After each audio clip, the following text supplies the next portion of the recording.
5 August মামলা ভাঙচুর আর হত্যাযজ্ঞের মামলায় বিভিন্ন স্থানে আসামি আওয়ামী লীগের নেতাকর্মীরা।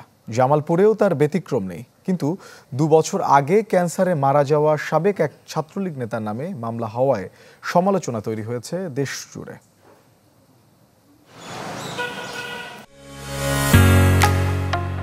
ঢালাইয়ের সেরা প্রিমিয়ার সিমেন্ট।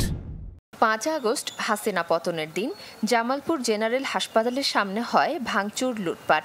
সেই ঘটনায় 3 সেপ্টেম্বর জামালপুর থানায় মামলা হয়।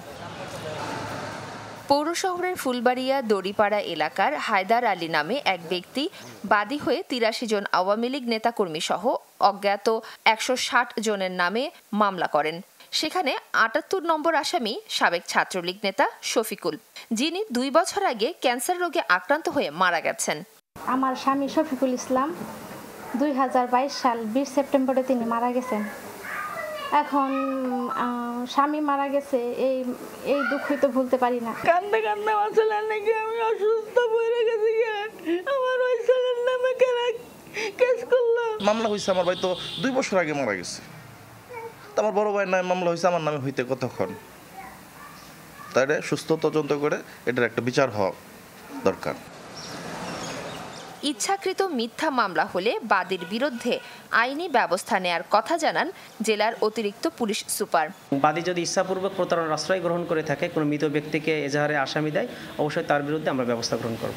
গেল সরকারের আমলে যে মামলা সিস্টেম ছিল, এখনও যদি একই সিস্টেমের মামলা হয় তাহলে পার্থক্যটা কোথায়? তা আমরা মনে করি যে নতুন করে কোনো মামলা এফআইআর করার সময় থানা কর্তৃপক্ষকে যাচাই বাছাই করে দেখে তারপরে মামলাটা এফআইআর করতে করা উচিত। আর ভুল স্বীকার করেছেন বাদী হায়দার আলী।